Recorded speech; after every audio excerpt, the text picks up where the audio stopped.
Listed the information on our agenda. It's been posted on the town's website about our Zoom meeting location, the number to call in if you're not able to come in and participate by computer. You can call in to participate as well with all of the passcodes. There is no in-person participation. We are all via remote, and the recording of this meeting is not to be considered a official public record or of the meeting. So having said that, Liz, where do you want to start? Do you want to start with the COVID-19, or you want to start with Nate? Let's start with COVID-19, because I think Nate is calling in around 5:45 after we finish those items to talk about the budget. Okay, do we have anybody joining us tonight besides the five of us? Just Nate that I'm aware of. Okay, all right. Marilyn Brown might call in as well. Okay, and do we have anyone from the Halifax Express with us? It does not appear so. Okay, perfect. Okay, all right, so it's just us kids. All right, Yes. So I'll turn it over to you, Liz. Sure. So for the COVID-19 update, we've been working with our staff to figure out the best way that we can eventually safely reopen. And we're taking a closer look at any sort of structural changes that might need to occur in order to get that done. John Trainer and I met with Debbie Batson from the library via Zoom a few days ago, and she's going to put together a plan as well for the library and include in that any changes that might need to be made, such as droplet barriers or anything like that. For the townhouse, there are a few offices with rather large counters that we found actually on Amazon. It looks like they have somewhat portable sneeze guards or droplet barriers that at least it wouldn't involve a permanent structural change to the building. It's something that we could put in place and remove at some point in the future when we're able.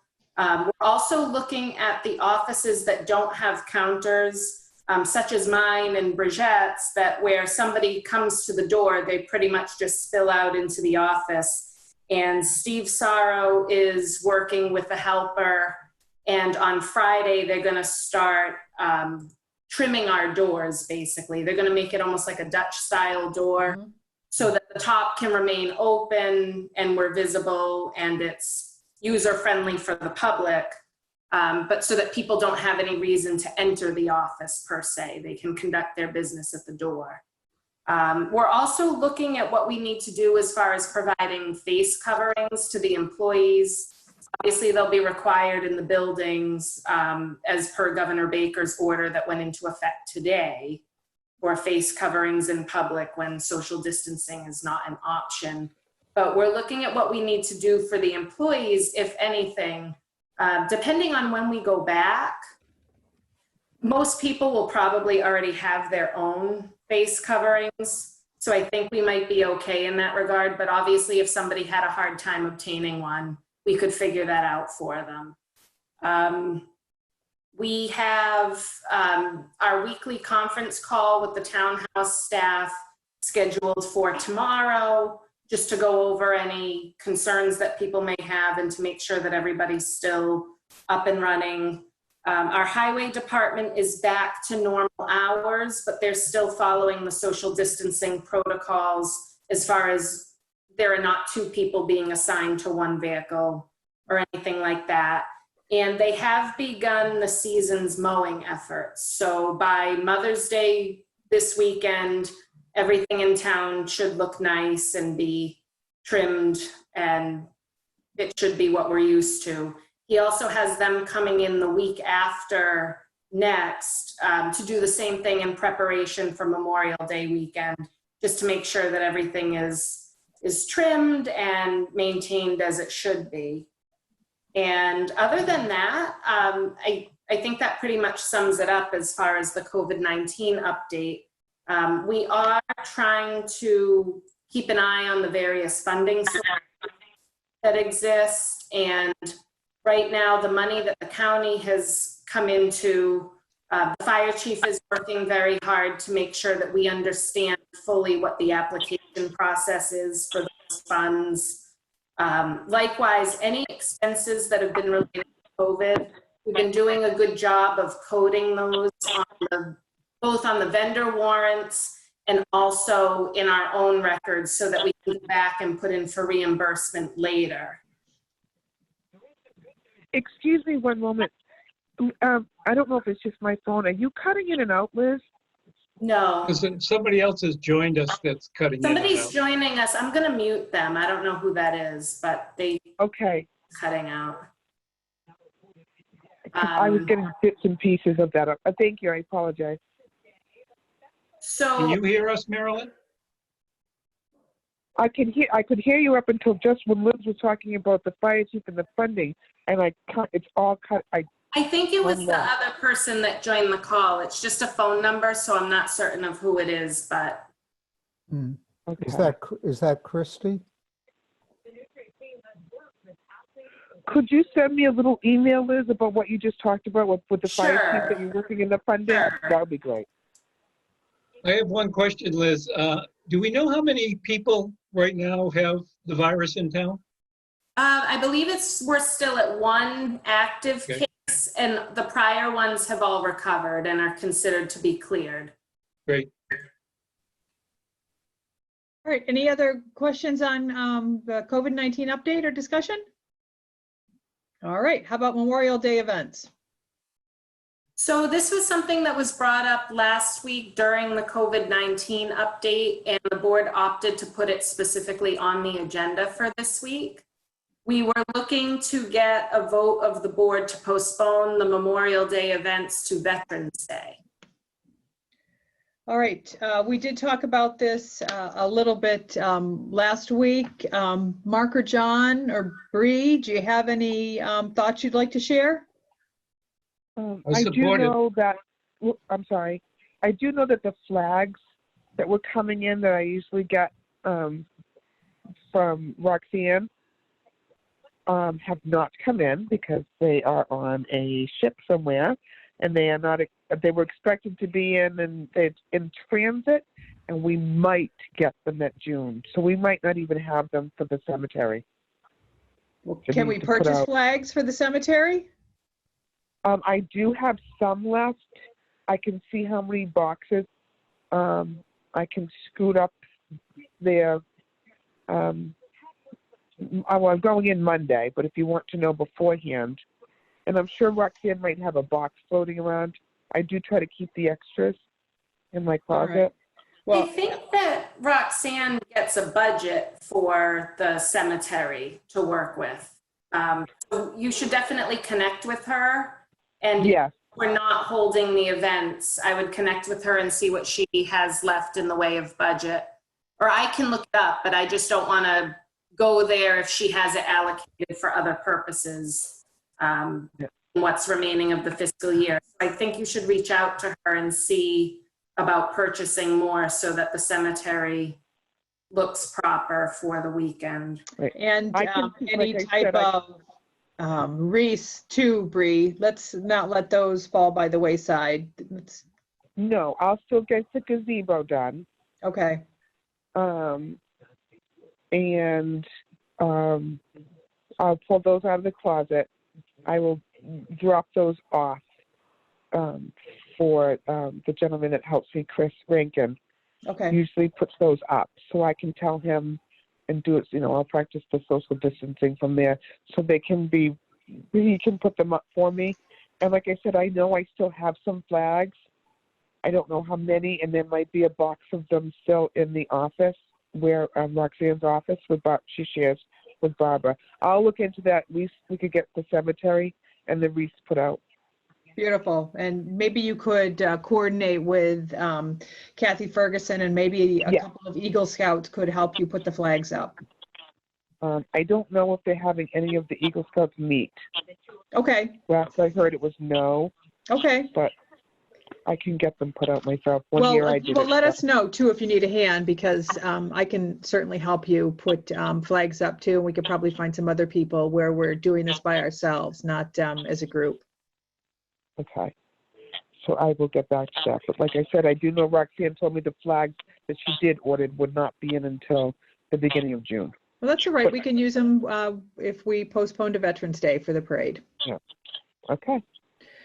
All right, so I totally agree that we have to postpone, and it certainly makes sense that Veterans Day might be the right time, but could we leave that a little tentative in case maybe we wanted to do it a little sooner?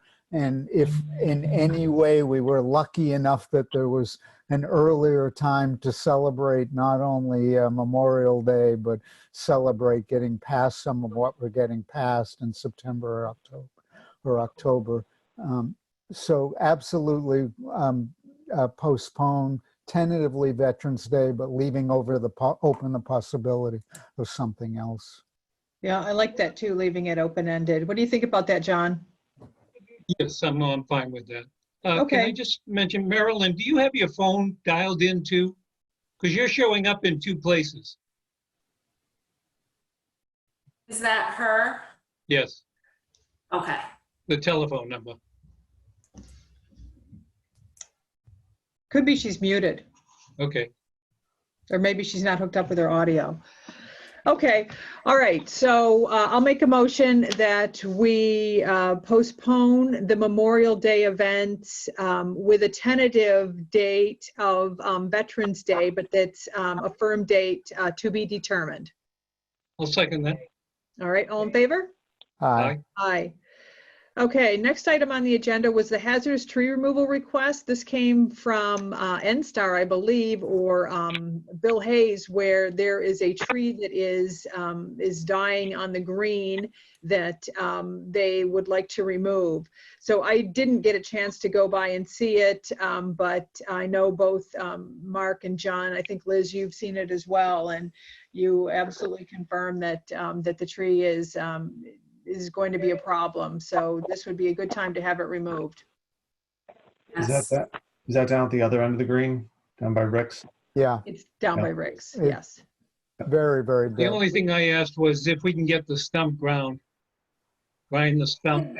I'll contact them and find out if that's a possibility. Okay, So it is not infrequent when a tree comes down anywhere in town, but particularly the town green, that there are 1 or 2 citizens that get pretty upset. That's the reason we waited a week and we got it on the agenda. Moreover, any of us that have seen this tree, it's amazing it didn't fall down in the last week. So this isn't a debatable one, and there's no way we could be held in any way but the highest judgment to get rid of that tree. Okay, so is that a motion, Mark, to It is. authorize NSTAR to remove the tree on the town green? Yep, I'll take the hit on this one. Okay, well, I'll second it. I'll second it then. And with the request that they grind the stump as well. Yes. All right, so we've got a motion and a second. All in favor? aye. Aye. Okay, request for a utility crossing on Ring Road. This was this the electric company or the gas company, Liz? It's for electric, but I believe it's for one of the solar projects. I reached out to Eversource and they confirmed that it had nothing to do with them, that was between the town and the applicant. So far, what they've requested is simply to be informed of what our process is. They want to know what the process is for getting the approval to cut the road and bring the utilities to the other side. So I think at this stage, if we're comfortable, we can respond to them and let them know that we want to put it on an upcoming meeting agenda. And I think we should seek input from the superintendent, just in the event that he has any plans. And I think we talked a little about this last week, in case he has plans for future paving there. I just want to make sure that the efforts are coordinated and that anybody who is interested has ample time to comment on it. No, that sounds like a great plan, Liz, for you to reach out to them and let them know what the process is, and that we'll discuss it after we get a letter with them outlining all the details, and then we'll schedule a meeting so that there's plenty of time for the abutters to come and express their concerns and get highway input as well. Okay. Okay, sounds good. All right, so next we've got the minutes from 4:30. Did John and Mark, did you get a chance to read them? I guess I missed that. I don't think I saw them. I didn't see them either, actually. Oh, okay. They came out this morning. So why don't we, and they looked really nice, Bree. Okay, but are they not seeing it either because there's no attachment? I saw it fine. The attachment came through with no problem to me. All right, I'll so- check after and Does it see. have to If get not, I'll get you. scanned? I'll contact you, Bree. Okay, so Okay. let's hold the 4:30 minutes until our meeting on Monday. We can do them then. All right, so do we have Nate with us? I'm sorry, did you say our meeting is on Monday? Yeah, we're Talking about doing one Monday. possibly, yeah. See Okay, when, okay. like, with the finance. Also, Christine, just real quick so I don't forget, we needed to insert a warrant article on the annual town meeting for emergency repair, actually it's replacement of the roof at the highway department barn. Okay, It's procedurally where we already closed the warrant. I would ask if the board could an emergency vote tonight to vote to reopen it, accept that one warrant article, and then close it again. okay. I with town council, that's the process. So this is, it cannot wait. We're in a situation where the roof is leaking and problematic for the equipment inside. And I think you said it was because there was maybe some salt that had been thrown up Yeah, there. apparently years ago, somebody put salt onto the metal roof to manage an ice dam problem. And now we've got a leaking problem. Yeah, it's a different way of doing things, but we're past that now. I don't think we have to worry about anybody else doing something similar. Oh, And we also want to have the insulation taken care of during the work to hopefully alleviate any future problems. So if we could just open, insert the warrant article, and then close it again, that would be ideal. all right. Mark and John, are both okay with that? I am I'm fine. okay with it. Is there any reason to put it on the special? And can we put a capital project on the special if we wanted to? We could do that. Honestly, it doesn't make much difference because of the timing of town meeting this year. It's so close to July 1. I thought it was more straightforward, honestly, Okay. but on the annual. I mean, the leak isn't so bad that another couple weeks are going to matter.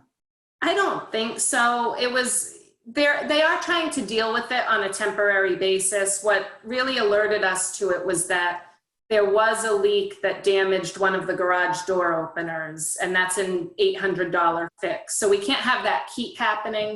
They are aware of that location though, and are attempting to make like temporary repairs to hold it over. But that said, we do need to act on it. So Liz, how much money are we talking about? So Estimated.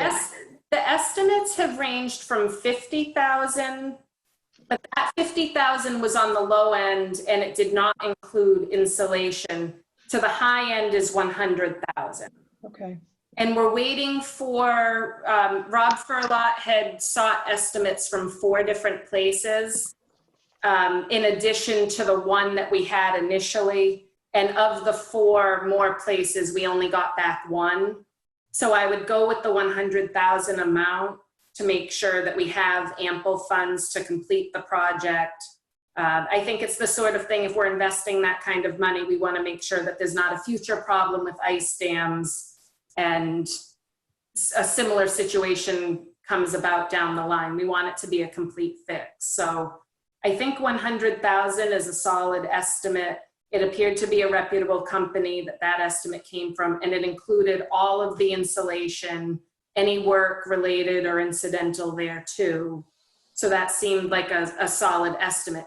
That said, once we have the funds in place, we do need to go through a full procurement process. So that price may even come down a little bit. It would be a competitive process where multiple companies would have the ability to bid on it. Okay. And I know, my guess is that the Town Properties Committee will also want to make sure that whatever we put into the, into the RFP meets sort of what they think about it. I know that this ended up coming up as a discussion item during one of the meetings. And clearly, if this all started because of an ice dam, we need to make sure that that is sorted first and foremost, so that you don't get a new roof on there and have ice dams again.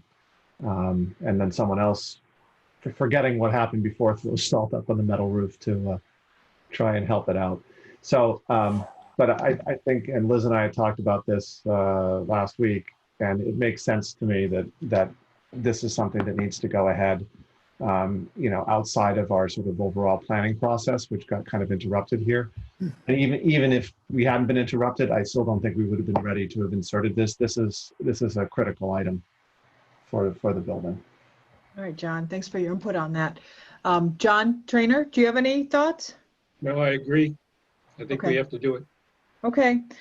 All right, so I will make a motion that we open the warrant for the annual town meeting to insert a emergency article to replace the roof and the insulation at the town barn.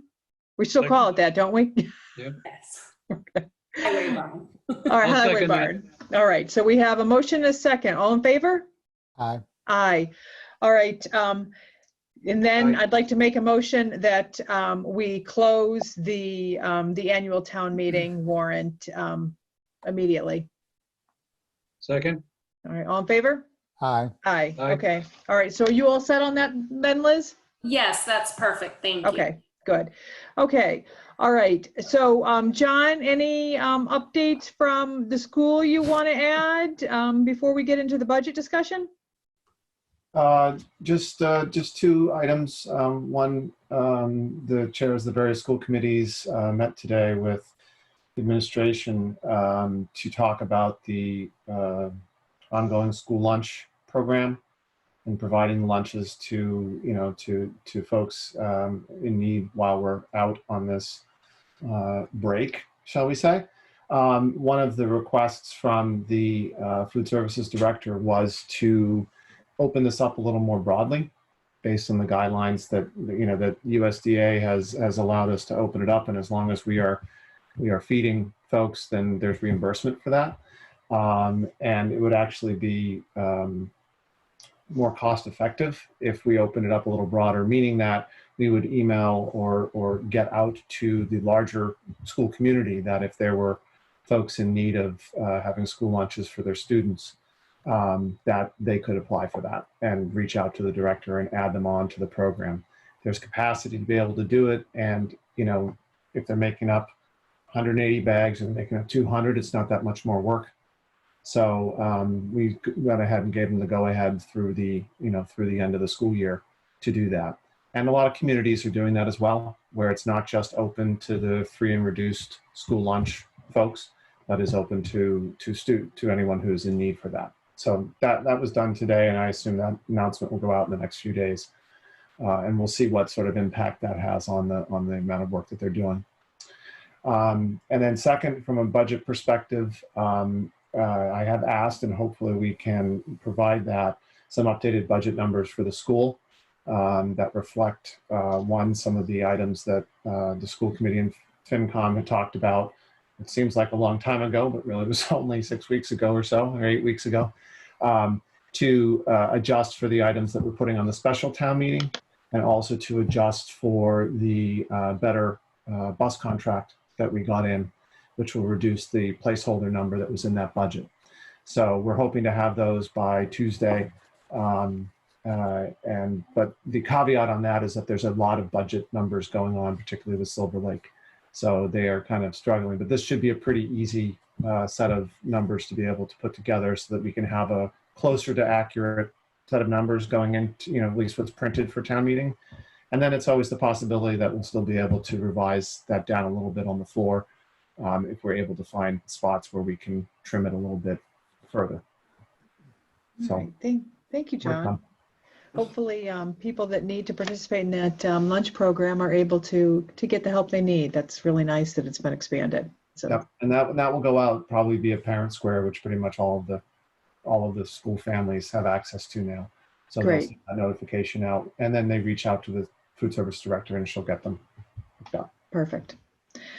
All right, so let's move on to the FY21 budget discussion and updates. We've got Marilyn with us, but I don't know if we can hear her. Is Nate with us as well? Here. Yes. Okay, hey, welcome. All right, so why don't we turn things over? Who's actually running the show here? Nate is going to talk about it, or are you guys, you and Liz back and forth? Sure. Wait a minute. Okay. So I think I can start out. We've been examining and re-examining all of the numbers. Additionally, we have researched what happened in town with respect to cuts made to local aid during the Great Recession. The initial crash with that was roughly October 2008, so it was our fiscal 2009. And it looked like the cutbacks took place over a series of multiple fiscal years. So the lowest amount that we actually got in local aid during that time frame was in fiscal 12, and then everything kind of bounced back from there. Now, it's not the greatest tool to use as far as trying to predict what effect this might have on the economy, because I think whatever we experience with this in the way of state cutbacks, it'll probably happen much more quickly. And I would imagine that it'll be concentrated to somewhat next fiscal year, and that fiscal 22 will actually probably be the more challenging of the years. It seems like it would be more of a condensed event. As far as what we can afford and looking everything over, we've been considering, and when I say we, I mean my discussions with the Finance Committee. They haven't made any formal votes yet. We're all just kind of examining and re-examining the numbers, like I said. But we're considering a 1.6% cost of living adjustment, salary-wise, for everybody across the board. That would pertain to everyone, including management people with contracts. It would be everybody. And we feel in some ways, or let me rephrase that, because the Finance Committee hasn't taken a formal vote on anything. So I don't want to speak for anyone. I'll say that I feel, after examining the numbers and going through everything with our town accountant, as though the 1.6% is a defensible number. That is the number that was given out by Social Security to approximately 69 million Americans back in January. So it is a defensible number, and our insurance premiums are going up considerably. The average increase that a town employee will see in their contribution for the health insurance is approximately 2%. So it's still a net decrease overall. And well, I realize that it is tempting to go with the 0% and kind of go into crisis mode. I don't feel like we're there yet. And I'm also looking at it from the perspective of, number one, trying to build up some sort of a small buffer, if you will, so that next year for fiscal 22, that will likely be a very challenging year, at least there's a little bit of a buffer and it gives us more to work with. And I know in theory it's not a perfect solution as far as saying, oh, well, are you going to give people 1.6 this year only to take some or all of it away next year? And we don't know the answer to that, but I think it would soften the blow a little bit for people, especially with the projected health insurance rate increases. Those go into effect July 1st for people. The other way that I'm looking at it, and obviously the decision will lie with the elected officials, but From my perspective, it's also about building up some goodwill with the employees. And it's something that, while still being defensible to the taxpayers, because we're not going over the number that the federal government was giving out, I just think we're in a tough spot. It's a year that there have been a lot of negotiations.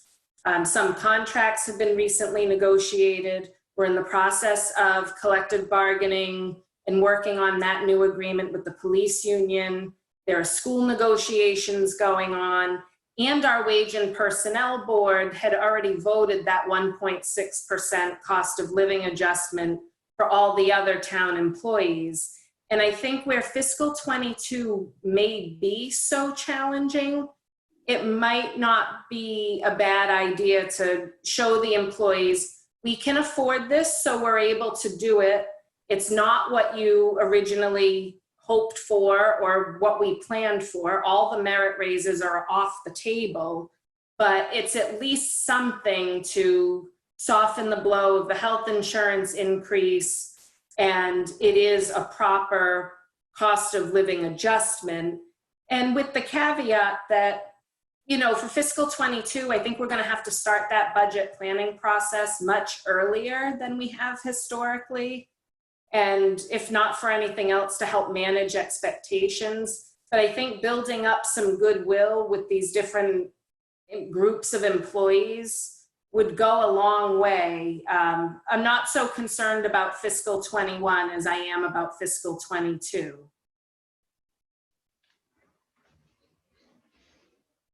Nate, do you have anything you want to add? I think Liz articulated it pretty well. It's been a very challenging year. Well, the last 3 weeks for the FinCom. Seems like a year. Yeah, it certainly does. It certainly does. We had pretty much wrapped up our budget discussions the way we normally would be doing at this time of year, and had come in at about a 3.8% increase from, and that was even being, we were doing our due diligence the way we always do. There were some asks this year from various departments that we were supportive of, that I think still would be supportive of if it was a perfect world. But the realization hit us during our last meeting that it's far from a perfect world. And I think as a committee, and I can speak for myself personally, I would have a difficult time sitting in front of the townspeople, many of whom are perhaps without jobs or without paychecks, or struggling to make their payments on their rent or their mortgage or pay their taxes. I think I personally would have a difficult time proposing a budget to them that was arrived at through the normal means. To me, that would be somewhat of a slap in the face to them, saying, hey, we're just going along business as usual here. So I think our committee realizes that we need to take another look and at everything, and come back to the townsfolk with a revised budget, other than the normal process that we would have gone through. And I think Liz, as I said, I think she articulated it pretty well. I agree that the 1.6 is a number that we can defend, because it's based on a cost of living adjustment that was arrived at by the government. It's an easy number to point to and say we're doing what the federal government has done. I think it sends a message to the town employees that we appreciate their service, and we want to recognize their service to the town as much as we can afford this year. But we can't do our normal merit increase other than above the cost of living adjustment. I think the tricky part that we need to decide, and we're looking for some guidance from you folks, honestly, is how far do we extend this 1.6? Right now we're talking perhaps only on the salary side. Do we take the 1.6 and apply that to the rest of the budget as well? If we take our budget number from fiscal 20 and take 1.6% of that, that gives us approximately $175,000 of an increase that we can play with, if you will, for this coming fiscal year.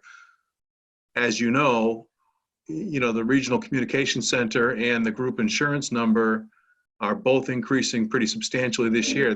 Those two lines alone would eat up 150,000 of that 175. So it would essentially be having us level fund the rest of the budget. We haven't had that discussion honestly as a FinCom, but that is on the table for discussion, and I think that's where we would like to get some input or from the selectmen. Okay. All right. John or Mark, do you want to go first? Well, maybe a question. So we're talking about salaried positions. What about contracts that have already been agreed upon?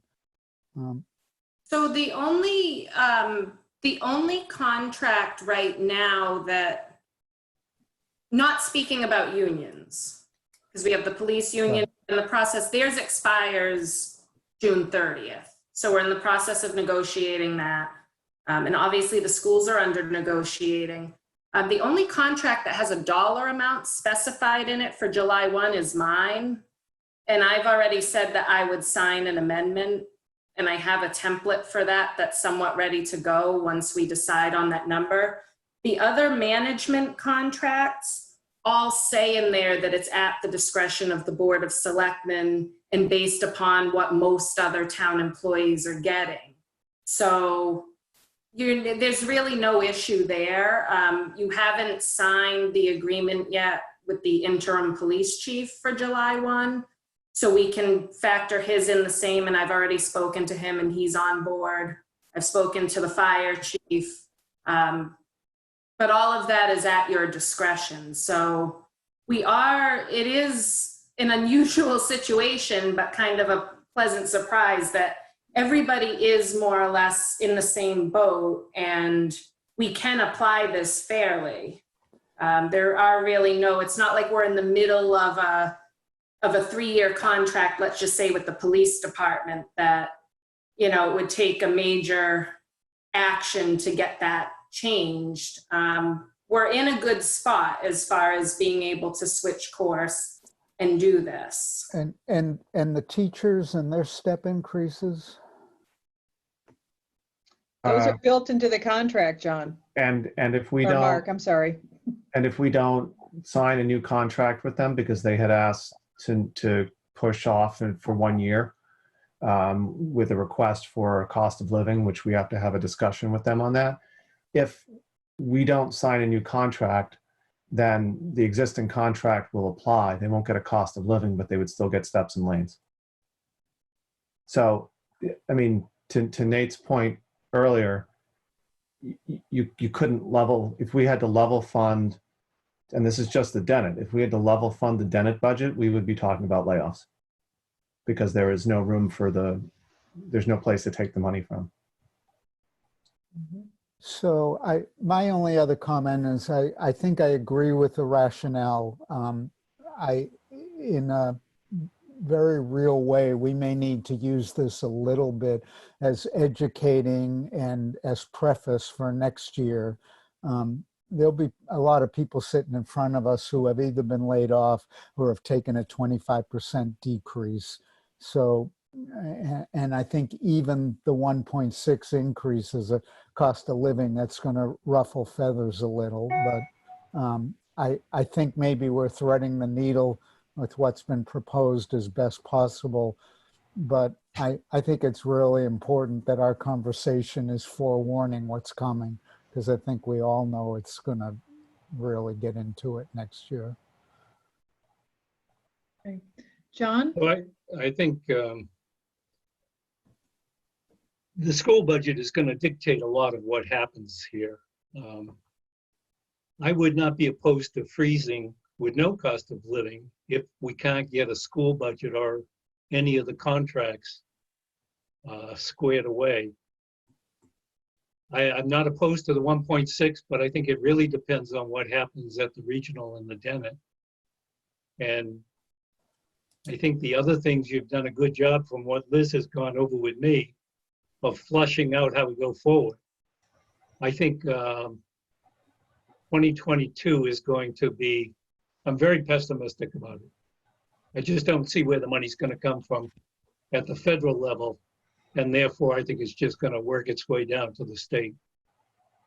But I can live with what you've done so far. I just think we need to be ready if, in fact, we find that the school budgets kind of tip this away, that we may have to step back and say, maybe we can't afford that 1.6. I don't think we have to commit today. I think we can go forward saying, you know, it makes sense, but let's see what happens. Okay.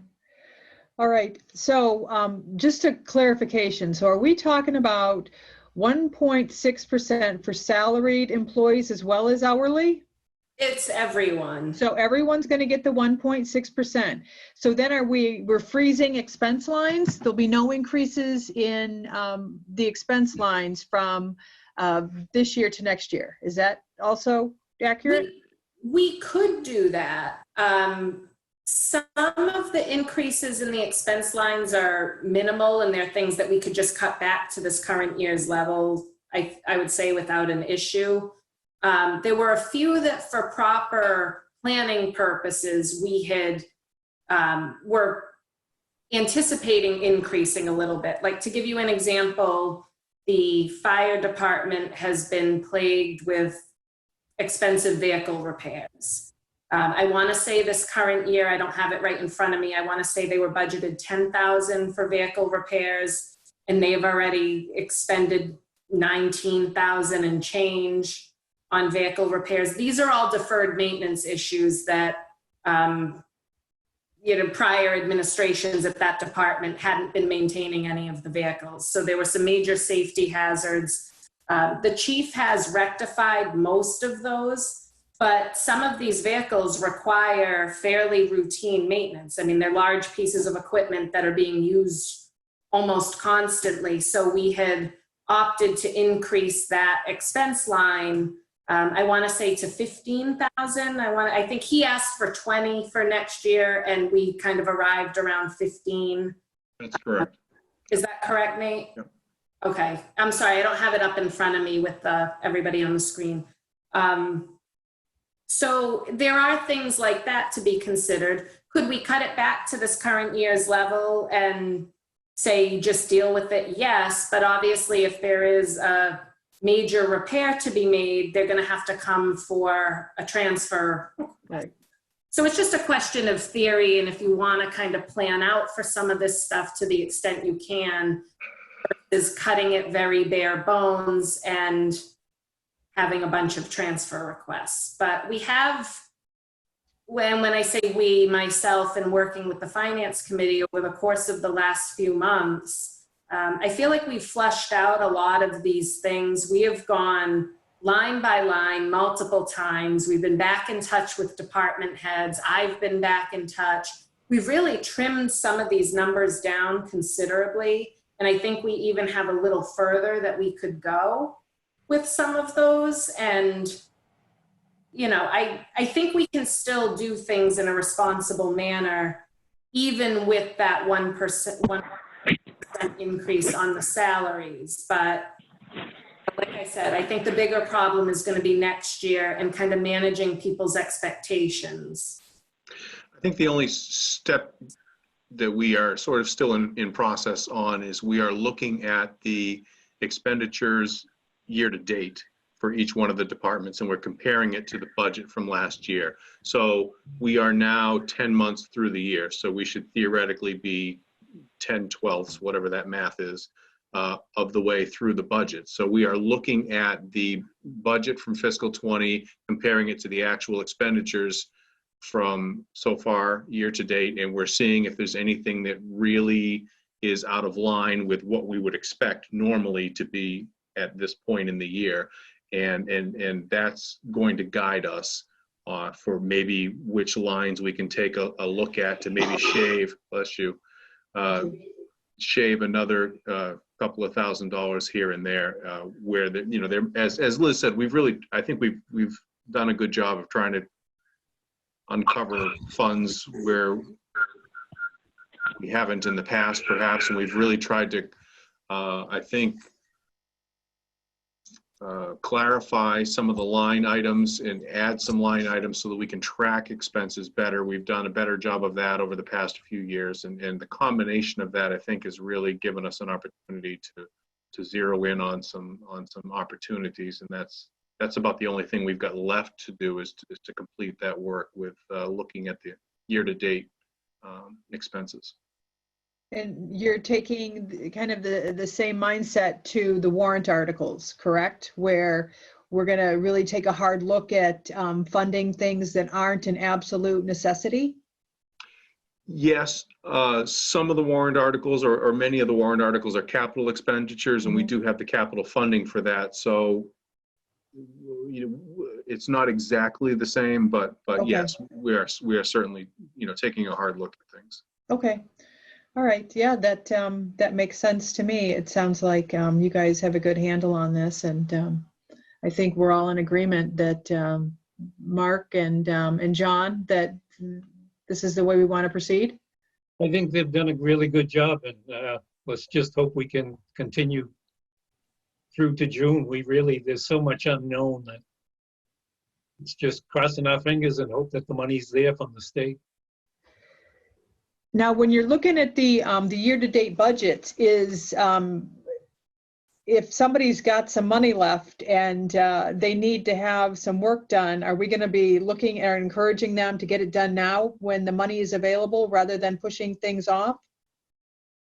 So yes and no. If it's items that are absolutely necessary, or if it's items like, obviously we're going to have to make some structural changes to some of these offices, to some of these buildings. I would suspect largely that would be funded through the building maintenance article that we have. Typically we've been putting $10,000 a year into that. And then if we have remaining money at the end, we may need to bounce things around a little bit between lines to cover some of those expenses. What I didn't want to have happen was, you know, different departments, maybe, just to use the townhouse as an example because it's easier. You know, the minute that we reopen, I didn't want somebody placing a big WB Mason order and getting a bunch of supplies and everything. Because you have to think, where we haven't been open to the public all that time, we should be saving on like paper, Right. things like that. And now is not the time for somebody to, you know, decide that they need a brand new filing cabinet or a new chair or something like that. So I wanted to kind of put a freeze on that stuff. And that was why we did that back when this all first came about with the virus, to kind of put a freeze on some of those inessential expenses. Something that I think we need to be mindful of for the budget process and the warrant articles is that the context of what some of these expenses are going to be for may change a little bit. Like, honestly, I'm not certain that the 10,000 that we would customarily put into the building maintenance article at special town meeting, I don't know that will do it. I mean, you know, a few septic system issues at the townhouse, and if somebody does need a major change, like a full plexiglass enclosure for a portion of their office. I'm thinking of the financial office because they have a lot of contact with constituents come in and out, or even trying to get certain supplies for police and fire. They're talking about a second wave of the virus possibly next winter. It would be in our best interest to stock up on certain supplies in that way. So I think that we have to be flexible and maybe, I don't know, do what we can as far as when we first get into next fiscal year to work with the different department heads and say, hey, anything inessential, we're still, even though you may have the budget for it, we're putting a hold on everything even still, even with the new budget, and only addressing things that are absolutely necessary until we get a better handle on what direction things are going in. Like, I think we should continue the spending freeze for inessential items even into next year. And even though somebody's expense budget might be re-upped again with funding, even if it's the same level as this year, we don't want people ordering inessential supplies. We want to make sure that we're saving our pennies for what's needed, especially with the unknowns with the virus. That makes sense, Liz. Oh, I thought of something and I completely forgot. It's gone. Well, it's gone. Hey, All right. Any questions, Mark or John? while you're thinking about that, it goes without saying, budget's always a challenge, all the more a challenge with the unusual nature of this year, but all the more with Liz and Finance Committee kind of rearranging their modus operandi. And so salute to Liz and the Finance Committee. I think you're doing a great job in the face of all that. Thank you. I agree. Thank you, John. All right, so I thought of it. So are we keeping track, like all this work that's being done to, because of COVID-19 to the building, are we going to seek reimbursement for all this money? We are. So we're keeping track of everything. Just to give you some examples, we paid ServPro for that initial fogging Right. done. Now we have Scott Materna on board. They're helping us out in a major way with all that routine fogging that's taking place. But we have that, we coded that as COVID-19. So we're coding everything on the vendor warrants. The fire department, all the supplies and everything are being coded as COVID-19. Same thing for the transfer station. We had to get those additional open top units for the trash disposal and switch some things out from there. Those will all be billed as COVID-19. And the fire chief has, there's a part-timer that works for the fire department, and his full-time job is actually in finance. And he's helping him maintain kind of a master spreadsheet for the town for our emergency management team so that it falls through the cracks. So all of these expenses, regardless of what department, will ultimately be input into this database that they're managing so that the fire chief, as the emergency management director, can upload everything with the Mass Emergency Management Agency, which that right now, NEMA, they have a whole online platform that the chief is logged into.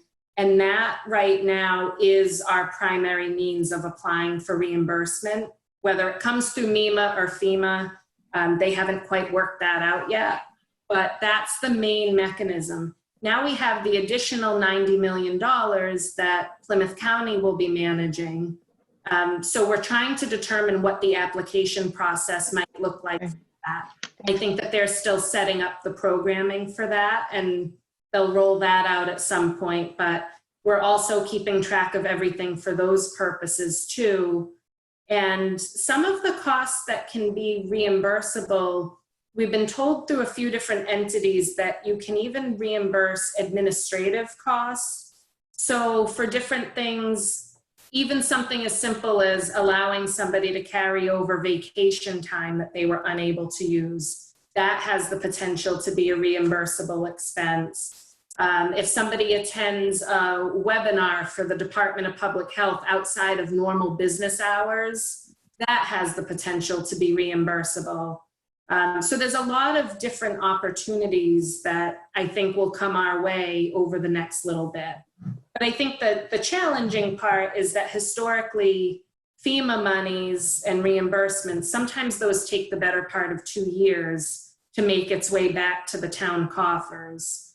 You know, so I'm hoping that that's not the case this time around and that they understand the challenges that small communities are facing, but we are maintaining all of those records. Great, thanks, Liz. So- And all of that would go into the general fund then for the following year, providing we Right. get those reimbursements. Okay. Liz, do we have any idea at all how much of the county money, the 90 million, might be coming to any particular town? We don't, unfortunately. And I just hope that whatever the process is, that it's transparent and it's non-political, and that every community gets what they rightfully deserve. When you stop and think about it, $90 million is a lot of money. And it makes you wonder how it will be distributed. And even if it could be done in such a way as looking at whatever cuts there are to local aid and maybe just supplementing the town's budgets. Maybe it doesn't have to be, so specific, like, okay, we paid this much out in overtime for the fire department. Here's a small amount for that. Maybe it could be more broad-based and they could help supplement these communities. Honestly, if they went that route, they'd look like heroes, because I think that would be, in a big way, would help all the communities, and it would be somewhat fair based upon population and what sort of cuts to local aid different places experience. So that's, it's all up in the air, though. It's very recent that they even figured out that the county was keeping the money. No, it's even more interesting. And not wiring it back to the Commonwealth. I mean, if they did what you said, then it all the more that idea that people at the local level know what particular localities need, and that is that towns know better how the money would be spent than county commissioners or state people or federal. Right. That's an No, I agree. I think that's something that we're going to need to keep a very close eye on.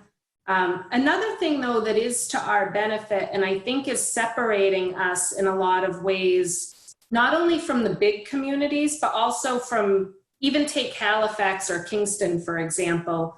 We're not reliant on meals tax or other taxes. And, you take a community even like Plymouth, and the lack of hotels tax is taking a toll on them.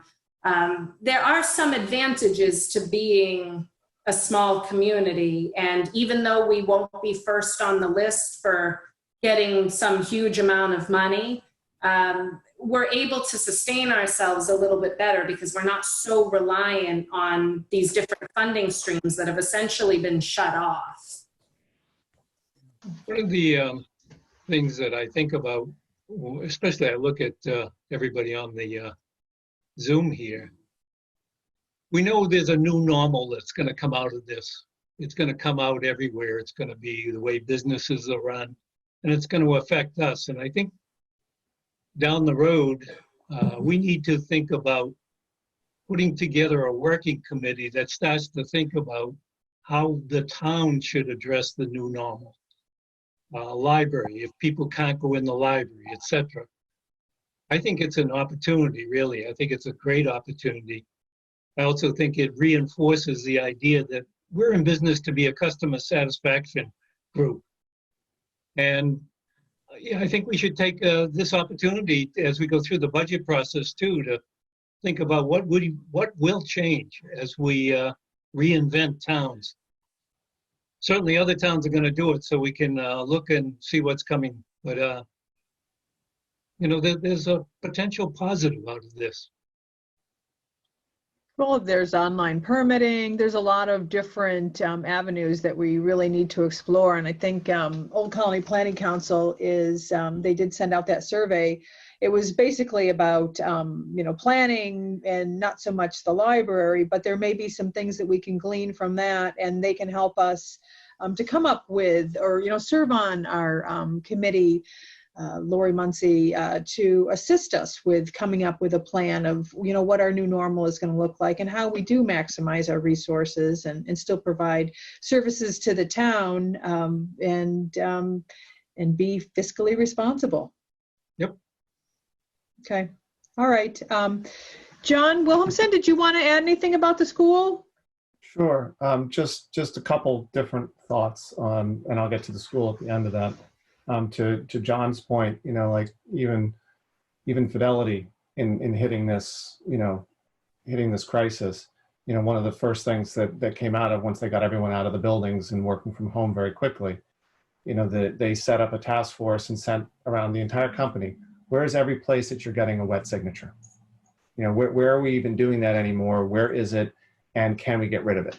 And can we move to e-signature for these things? So I think companies are doing a lot of this stuff, and it certainly behooves us to take a look at from a town perspective, not only about what can we do to make it a better and easier and faster process, but looking at things like, Fidelity was able to move 75% of its people out of the office and to home in a day. All right, at 45,000 people, 75%, and within 2 weeks, 98% of the entire workforce was working remotely, and that's because everyone had a laptop. They went through a process 5 years ago of no longer issuing desktops and issuing laptops to everyone. So it's little things like this that we should be thinking about, and also thinking about from a budget perspective. Laptops are more expensive, and then it usually is a docking station and a monitor. But if we're going to continue to have types of issues where we need to have breaks from the office, or we need to have not everybody in the office at the same time, this is one of those ways that you can have that. So I think it's a whole bunch of things to look at. There's some things that you need to do in person, at least at this point, until we have a little robot that can go do it for us. But, like inspections. But I think it's really important for us to just kind of push the bounds of what we have traditionally done in order to make it, one, easier for folks to do their job, make it safer for them to do the job, and make it more of a service for the end, customer. So that's that. With the schools, from a Silver Lake perspective, I do understand that they're doing a lot of re-looking at the budget that they had already agreed on, based on input from various towns and concerns particularly from Kingston and Halifax about their budget numbers. And so I'm sure we'll be hearing more about that in the next week or two. From the Dennett's perspective, we have asked the administration to go back and take a look and see if there's any other places in the budget that they can economize. The challenge there, of course, is that we have spent, at least in the 5 years so far that I have brought a budget to the town from the school, we've brought very, very tight budgets. And as a result, when you have a very tight budget, there isn't too much place where you can cut from, because we haven't been letting that increase. And of course, the biggest cost is the employee and salary part of that. So you have other parts of the budget that really not only have they not been increasing, they've been decreasing a little bit already. But we are going to go back and take a look at that. One of the items that does give me a little bit of pause is that we don't know what the school is going to look like in August when they go back. I don't know whatever any other physical requirements they're going to have. Are they going to have to space things out a little bit more? Are we still going to have those types of issues? And my guess is that there's probably also going to be a bigger technology cost, because they've loaned out, I think, the high schoolers all have Chromebooks, but for the other grades, there were quite a number of students that needed to borrow a Chromebook. So those Chromebooks are getting, use not in the classroom in a more controlled environment, but in a home environment. And so we'll see whether that has some impacts too. So there's probably some unknowns to the costs that we'll see as we go into next year with that. Just one thing, just to give an idea of the current budget, we have a $100,000 increase just in the special education line, based on what they believe they will need for next year for special ed. And so that's one of those things that you take a look at, and that's not really a cost that we have control over. So we will have to take a look, and we'll have to have a discussion with the Teachers Association about what we do for next year for the contract, and we'll have to see what we can do there.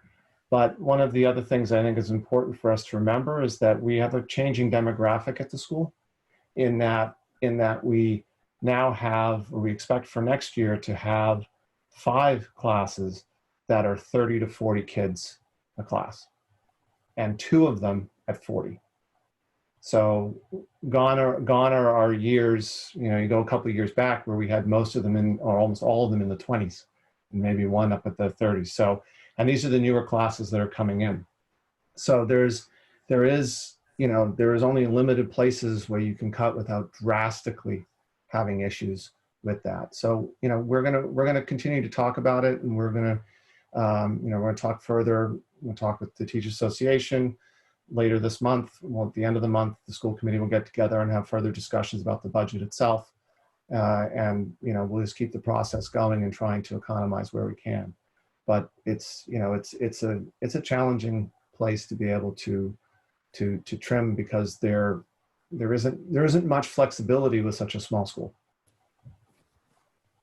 All right, thank you, John. Yep. So Nate, do you feel like you've gotten from us what you were looking for? Yeah, I think so. I think we have a feel for where the selectmen are what you're looking for us to do, and we'll do our best to get there. Okay, so We'll talk again. Yeah, we'll talk again soon, because don't we need to sign something soon? So if we post the warrant by, let me look here. If we get it posted on June 1st, that needs to happen. And obviously, Nate, you need to arrange for the printing and the mailing. How much time do you think you would reasonably need to coordinate with the folks from Plymouth County, from the corrections facility? And I'd like to have a couple of weeks to do that. They've been great. They turned it around very quickly last year, for example. But I mean, we can't always rely on that. I think we do need to allow for a couple of weeks. So if we're shooting for June, sign like the end of next week, like everybody vote the recommendations. I know it's kind of a tall order, but I feel like just to keep it moving, we need to do that. Another point too that was made that we should discuss at least briefly. I was reading something today, and I don't know who put it out. I'll have to go back and find it, but it was one of the hospitals in Boston. I don't know if it was Mass General. And they were saying that if the numbers with the virus continue, and if it goes the way that they're projecting with the increase in the death rates and everything, that we might not be able to lift the restrictions here in Massachusetts until around July 20th. And I think we're approaching a spot. I wouldn't want to have the warrant already posted and then make a change to the date or the location. Just for logistical reasons, I think it's much easier to send out to the townspeople with it having the most accurate information. And I was reading something from a town in Western Mass that actually rescheduled their town meeting to daylight hours, and they were allowed to select multiple rain dates and publish those as well. And they're just moving the whole thing outdoors. And it seems a little quirky and a little strange, but I reached out to Greg Corbo today. We were communicating about the warrants, and he said, yeah, you could have it outdoors. You know, there's nothing prohibiting you from doing that. And then in talking a little bit back and forth with the moderator, he had concerns about, say, moving a start time to 5 p.m. in case it would make it so some people weren't available to attend. And then it was actually John Trainer had mentioned at some point, what if we just did it on a Saturday and you picked some rain dates to follow? And I'm just thinking of that. I don't know if we wouldn't be able to have it indoors, but I know that we have other options that we could have people in different rooms and space everybody out. But that said, if things do get really bad with the virus, I think we also want an arrangement that people aren't fearful to come out. And I think if you had people outside rather than asking them to enter into a building, that might make a difference. And we also don't want a situation where the state extends something or changes something with their advisory, and it makes it so we can't lawfully hold the meeting in an enclosed structure with that many people. So, you know, I don't know, it's food for thought, but I'm wondering if we should be discussing that before we go to print with anything, and what people might think about doing something like that. I really don't want to have to go to 1/12 budgeting scenario, and that's what happens if we don't get our town meeting done by June 30th. It will be detrimental. We have certain fixed cost items that we can't change things like the health insurance or our assessment for the county retirement. And beyond that, there's also things like even some of our insurance policies that we actually save a little bit of money on, because historically we've paid those items shortly after July 1st rather than paying them monthly. So it is something to think about, and I think it warrants further discussion. One thought on that was that I know the town that did it outside, the issue becomes, where do you have a big enough space and where do you have enough parking? And my thought was originally the Dennett, but you could even, I think they've just approved where you can hold your town meeting outside the town. Yep. So we could do it like Silver Lake on the football field if we had to at 12 o'clock in the afternoon or something like that. I just think it's an option we should keep open, because I sort of agree with Liz that we don't want to go into next year before we have a town meeting if we can help it. John, you don't think the field at the Dennett would be large enough? I was thinking of the parking more so, trying to keep everybody separate, but I would defer to John or Nate, I think. Yeah, I think the downside for Silver Lake is that there isn't that much parking by the field. The parking's on the other side of the school. Yeah, So, you probably do almost as well holding it at the ball fields here. yeah, well, that's fine. Have parking along the green and at the church Right. and townhouse. Yeah, it'd be the same amount of parking. People don't park. Right, I in mean, and fields. look, Yeah. I mean. I do even remember in a when we normal had year, the, we're talking 50 cars. When we had the park town meeting, when the park potatoes was Yeah. on we filled the regular row, and it was starting to get crowded in the gym portion, and we were using mics to go back and forth. So it's going to be hard to do it inside a building and keep that 6 feet distance, I think. Well, I think the difference there is we had 380 odd people show up for that one. And I think normally we're at about 100 to 120 for a typical town meeting. And my guess is this will be less no matter what we do, because certain people are just not going to go out. Yeah. But I would think if there were still concerns about that, we can do it inside, I would think we would have to plan on using both the gym and the cafeteria. Absolutely. Anyways, and Yeah. then, there is other space in the Dennett if we needed to, but the outside one might be a way to alleviate it. I do think there is something about at least getting our budget sorted if we can. Jason Fraser did tell me this afternoon that what he has heard from the State House is that the House is planning to finish their budget by the end of June. And it won't get to the Senate until after 4th of July. So there will not be any decisions about the state funding for the next fiscal year before the end of the year, which means that I think what comes from the state would be on a 1/12 basis based on the last year. So that's just something to keep in mind as well. Yeah. That there's just none of this is moving quickly, and no one's having fun. I'm going to take a minority opinion maybe here, but with so much disruption in all of our lives and so much disruption in how the town is functioning, I think the less variables we have, the better. Outside with rain dates and a different way of doing things, I think adds some complication and may actually add even less control.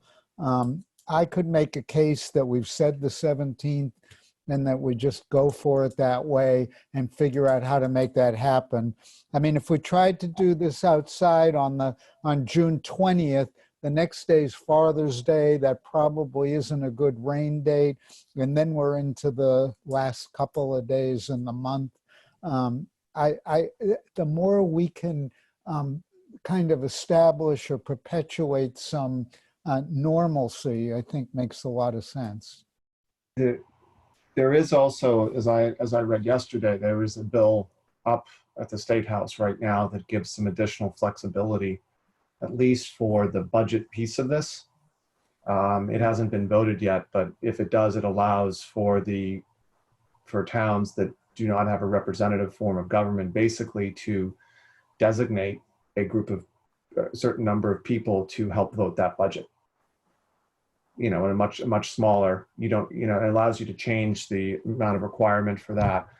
And clearly it's designed if things aren't going right. It's different for cities, for representative government, for that, and gives a fair amount of leeway. And my understanding was that was supposed to be dealt with this, they were hoping to get it through this week. I'll dig it up. Jason sent it to me somewhere, and I'll send it to you, Liz, and you can send it around. Boy, that feels like that we'd want that to be an absolute last Absolutely. resort. But I mean, I think that it's only if we get to you know, middle of June, and we're going to have problems being able to hold the meeting. You know, changing how we do government in 1 week.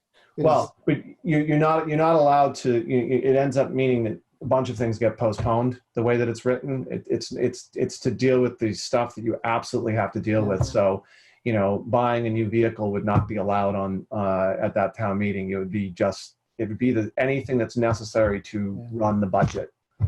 So it's a pretty limited thing, but to me, it's exactly right, Mark. It's a last resort, item of last resort. Well, why don't we hold that item on our next agenda and try to, you know, we'll mull this over and try to come up with a game plan for setting the date at our next agenda. Because we need to sign the warrant relatively soon, which will require us to set the date and location and all of that. That's sort of the end of next week, isn't it? Yes. Yeah, it would be like signing on May 14th. Okay. Yeah, which is essentially. We're voting and 8 days Okay. from now. Okay. Well, I'd like to think about it. I'm not ready to make a decision about location and date quite yet, if we could wait. Do you want to plan the next meeting for Thursday then, next week? Well, so we're not going to meet on Monday, you don't think? Well, it depends. Like normally every year, customarily, we have that joint meeting with the Selectmen and the Finance Committee, and you all kind of vote your recommendations. Right. So it's just a matter of when we want to do that. If you want to I think it might be worthwhile to give the schools a little more time to refine their numbers. When I last spoke with John last week, I had talked about them getting us the numbers by May 12th, if they're being revised at all. So maybe it does make sense to have a meeting on either the 13th or the 14th, all the recommendations and sign. And in the interim, people can kind of mull over the location, if there's going to be any change in that, or the time or the date. And we can solidify all of that next week on either Wednesday or Thursday evening. Does the FinCom have a preference? You guys are normally a Wednesday night group, correct?